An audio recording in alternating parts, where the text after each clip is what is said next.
ஜய ஜய சங்கர ஹர ஹர சங்கர. தெய்வத்தின் குரல் 5ஆம் பகுதி. புரியாத ஸ்லோகம் புரிந்தது.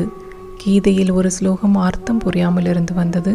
அர்ஜுனனுக்கு சுவாமி ஞான யோகத்தை உபதேசம் பண்ணி கொண்டு போகிற போது இருக்கிற ஒரே சத் வஸ்து அழிவில்லாத ஒரே ஆத்மாதான் என்று சொல்லி, இது ஒன்றிலேயே நிச்சய புத்தியுடன் நீ பிடிப்பு வேண்டும், இல்லாவிட்டால் மீமாம்சகர்கள் சொல்கிற மாதிரி வேதத்தின் கர்ம காண்டத்தில் உள்ள பலவிதமான பலன்களை தரும் பலவிதமான கிரியா விசேஷங்கள் ஒன்று மாற்றி ஒன்றாக ஈடுபட்டு நிச்சய புத்தி ஏற்படாமலே வீணாய் போவதாகத்தான் ஆகும் என்கிறார்.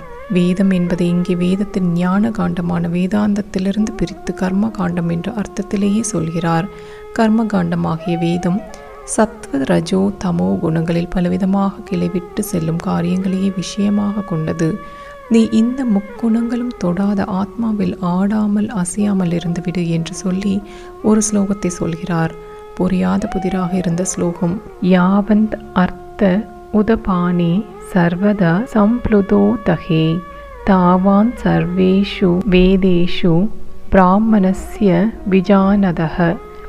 அர்த்தம் என்னவென்று தாத்பரியமாக புரியாவிட்டாலும் வார்த்தைகளை சேர்த்து பார்க்கும்போது என்னவாகும் என்றால், எவ்வாறு பறந்து விரிந்து கிடைக்கிற தண்ணீர் காட்டில் ஒரு சின்ன ஊற்றின் பிரயோஜனம் கிடைக்குமோ அவ்வாறு ஞானவானான பிராமணனுக்கு எல்லா வேதத்திலேயுமாம். எவ்வாறு? அவ்வாறு. யாவான் தாவான் என்று என்னமோ நமக்கு நன்றாக திருஷ்டாந்தம் கொடுத்து புரிய வைக்கிற மாதிரி பகவான் சிரமப்பட்டிருந்தாலும் நாமும் அர்த்தம் புரியாமல் தான் சிரமப்படுகிறோம். சின்ன ஊற்றினால் பெறக்கூடிய பயனை பெரிய ஜல பிரவாகத்திலிருந்து பெறலாம் என்பது சிரமம் இல்லாமல் புரிகிறது.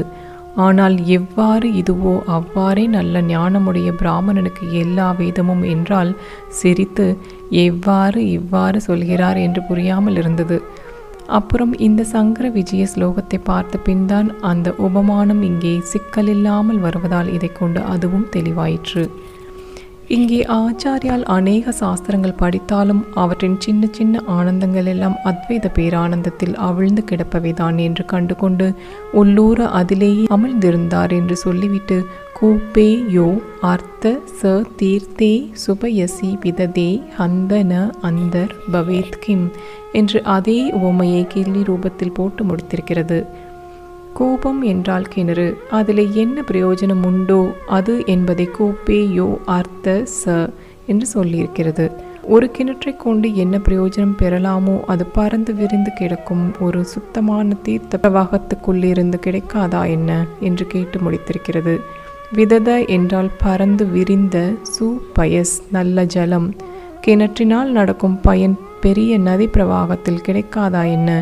ஹந்த என்றால் சர்வ சாமான்யமான ஒரு விஷயம் தெரியாவிட்டால் அடக் கஷ்டமே, இது கூடவா தெரியலை என்று கொஞ்சம் குத்தலாகவும் கொஞ்சம் பரிதாபமாகவும் கேட்பதாக ஆகும். மாதோ என்று தமிழ் செயலில் வரும். கிணற்றிலிருந்து கிடைக்கும் பயன் மகா நதியிலிருந்து கிடைக்கும் என்று சொல்லியா தெரியணும். அடக்கஷ்டமே, இது கூடவா தெரியாது என்ற ஆச்சரியம் வருத்தம் கேலி எல்லாமும் தான் உண்டாகிறார் போலவே ஸ்லோகத்தில் முதல் பாதியில் சொன்ன விஷயம். அத்வைத அனுபவத்தின் மூர்த்தியான ஆச்சாரியால் வேறு என்னென்னவோ சாஸ்திரங்களை எல்லாம் கரைத்து கொடுத்திருந்தாலும் அவருக்கு அவற்றிலிருந்தே ஆத்ம லாபமாக அந்த ஆனந்த நிறைவும் கிடைத்திருக்காது. அவற்றின் ஆனந்தங்கள் அவருக்கு ஒரு பொருட்டாகவே இருந்திருக்காது. இதை சொல்லித்தானா தெரியணும். ஹந்த ஏனென்றால் இந்த சாஸ்திரங்கள் தரக்கூடிய சின்ன சின்ன ஆனந்தங்கள் எல்லாம் அமுங்கி போய்விடும் பேரானந்த நிறைவான ஒரே நிறைந்த நிறைவான அத்வைதத்திலே அல்லவா அவர் உள்ளூர அமிழ்ந்திருப்பவர். ஆச்சாரியால் பெற்ற அத்வைத ஆனந்தத்திற்கு முன்னே ஏனைய சாஸ்திர ஆனந்தங்கள் எல்லாம் மகாநதிக்கு முன்னே கிணறுகள் மாதிரிதான்.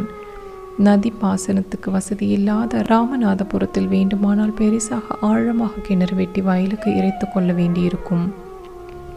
காவேரி டெல்டாவில் எந்த விவசாயியாவது ஆழ கிணறு வெட்டி பாசனம் பண்ணுவானா? கோப்பே யோ அர்த்த ச தீர்த்தே சுபயசி விததே தானே. சுபயசி தீர்த்தே என்ற அர்த்த புஷ்டியுடன் போட்டியிருக்கிறது. ஊற்று இத்தனூண்டி இருந்து சமுத்திரம் எத்தனாம் பெருசோ இருந்தாலும் சுத்த தீர்த்தமுள்ள ஊற்று ஜலம் தானே பான யோக்கியமாயிருக்கிறது. உப்பு சமுத்திரம் தாகம் தீர்த்து கொள்ள பிரயோஜனப்படுமா என்று அவை பாட்டி பாடி வைத்திருப்பதை குழந்தை நாளிலேயே படித்திருக்கிறோம். மறந்து கூட போயிருக்கும். கடல் பெரிது, மண்ணீரும் ஆகாது, அதனருகே சிற்றூரல் உன்னீரும் ஆகிவிடும். அதனால்தான் இங்கே கிணற்றின் பிரயோஜனம் சமுத்திரத்தில் கிடைக்காதா என்று கேட்காமல் சுபயசி நல்ல ஜலம் நிரம்பிய உப்பு ஜலம் இல்லை, சுத்த ஜலம் நிரம்பிய பிரவாகத்தில் கிடைக்காதா என்று கேட்டிருக்கிறது. கிணற்று ஜலம்தான் அழுக்குள்ளது, தூர் கீர் வார வேண்டியிருப்பது. மகாநதியில் தூர் வார வேண்டி வருவதுண்டா? அப்படி அழுக்கற்ற அமல பிரவாகமாக அத்வைத வித்யை இருக்கிறது. மற்ற சாஸ்திரங்கள் கொஞ்சமாவது தூர் வார வேண்டிய கிணறுகள்தான். இதைத்தான் கீதையிலும் பகவான் சொல்லியிருக்கிறார். சகல வேதங்களும், அதாவது வேதங்களில் விரிவாக உள்ள கர்ம காண்டமும் முழுதும் சின்ன சின்ன ஊற்றுகளைப் போல கொஞ்சம் கொஞ்சம் பலனை கொடுக்கும் அநேக கர்மாக்களைத்தான் சொல்லியிருக்கிறது. உதபானம் என்றால் குடிக்க ஏதோ கொஞ்சம் ஜலம் தரும் சின்ன ஊற்று, சிற்றூரல். அந்த பலன்களில் ஆசைக்காகவே அவற்றிலே நீ போனேயானால் அர்ஜுனனை பார்த்து சொல்கிறார், ஆசை அழுக்கு, முக்குண அழுக்கு எல்லாம் படிந்து வீணாய் போய்விடுவாய். நானாவிதமான ஆசை பூர்த்திகளில் ஓடிக்கொண்டு ஒரு நிச்சய புத்தியும் பெறாமல் கெட்டு போவாய். அப்படி பண்ணாதே. குணாதீதமாக ஆசைகள் அற்றுப்போகும் நிலையாக உள்ள அத்வைத ஆத்மாவையே பிடித்துக்கொள். அது சிற்றூரல் அல்ல, எங்கே பார்த்தாலும் பரவியுள்ள பெரிய ஜலப்பிரவாகம். அது இருக்கும்போது இவற்றை ஏன் பிடித்து கொள்ள வேண்டும்? ஊற்றுக்களின் பிரயோஜனத்தை எல்லாம் கூட்டினாலும் அதைவிட பிரவாகத்தின் பிரயோஜனம்தானே பெருசு. அப்படி கர்ம காண்டத்தில் செய்யும் பலவற்றின் பிரயோஜனங்களுக்கும் மேலான ஞான காண்டத்தினால் பெறும் ஆத்ம சித்தி. அப்படி பண்ணாதே. குணாதீதமாக ஆசைகள் அற்றுப்போகும் நிலையாக உள்ள அத்வைத ஆத்மாவையே பிடித்துக்கொள். அது சிற்றூரல் அல்ல, எங்கே பார்த்தாலும் பரவியுள்ள பெரிய ஜல பிரவாகம். அது இருக்கும்போது இவற்றை ஏன் பிடித்து கொள்ள வேண்டும்? ஊற்றுக்களின் பிரயோஜனத்தை எல்லாம் கூட்டினாலும் அதைவிட பிரவாகத்தின் பிரயோஜனம்தானே பெருசு. அப்படி கர்ம காண்டத்தில் செய்யும் பலவற்றின் பிரயோஜனங்களுக்கும் மேலானது ஞான காண்டத்தினால் பெறும் ஆத்ம சித்தி. ஞானமடைந்த பிராமணன் ஞானம் வேண்டாம், கர்மாவே எல்லாம் என்று பண்ணி கொண்டு போகும் பிராமணனை சொல்லவில்லை.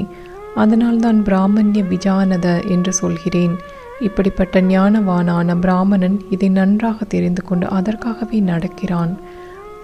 எவ்வாறு விரிந்து கிடக்கிற தண்ணீர் காட்டிலிருந்து சின்ன ஊற்றின் பயனை பெற்றுவிடலாமோ அவ்வாறு ஞானவானான பிராமணன் அகண்டமாயுள்ள ஆத்மானுபவத்திலிருந்தே சகல வேத கர்மாக்களின் பயனையும் பெற்றுவிடுகிறான் என்றுதான் பகவான் சொல்லியிருக்கிறார் என்று தெளிவுபட்டது.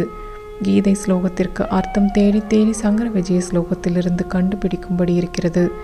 பகவான் சொன்னதை மனசில் வைத்து கொண்டுதான் சங்கர விஜயக்காரர் ஸ்லோகம் பண்ணியிருப்பார் போலிருக்கிறது. சாரம் என்னவென்றால், பெரிய பிரவாகமாக மகாநதியாக இருப்பது அத்வைதம். பாக்கி சாஸ்திரங்கள் தத்துவங்கள் எல்லாம் ஊற்று, கிணறு, குட்டை, பாவி மாதிரிதான். அந்த மகாநதியினால் உண்டாகிற பிரயோஜனத்துக்குள்ளேயே இந்த ஊற்று, கிணறு, குட்டை, வாவி முதலானவற்றால் உண்டாகும் சிறு சிறு பிரயோஜனங்களும் அடங்கிவிடும். அத்வைத வித்யா மகாநதியிலேயே திளைத்து கொண்டிருந்த ஆச்சாரியால் அவதார பர்பஸ் சிலதை உத்தேசித்து ஊற்று முதலானவற்றிலிருந்தும் புரோக்ஷனம் பண்ணிக்கொள்கிறது போல மற்ற சாஸ்திரங்களை பூர்த்தியாக அபியாசம் செய்தார். அகஸ்தியர் சமுத்திரத்தையே ஆசமனம் பண்ணின மாதிரி சகல சாஸ்திரங்களையும் சுலபமாக ஜீர்ணித்து கொண்டு விட்டார். குருகுல வாச காலத்தில் ஆச்சாரியால் தாம் பாடம் படித்ததோடு லோகத்திற்கெல்லாம் பாடமாக பிரம்மச்சரிய தர்மங்களை நன்றாக அனுஷ்டித்தார். குரு சுஷ்ரூஷை பண்ணி கொண்டு கிராமமாக வீடு வீடாக போய் பிக்ஷை எடுத்து வந்தார். ஜெய ஜெய சங்கர ஹர ஹர சங்கர.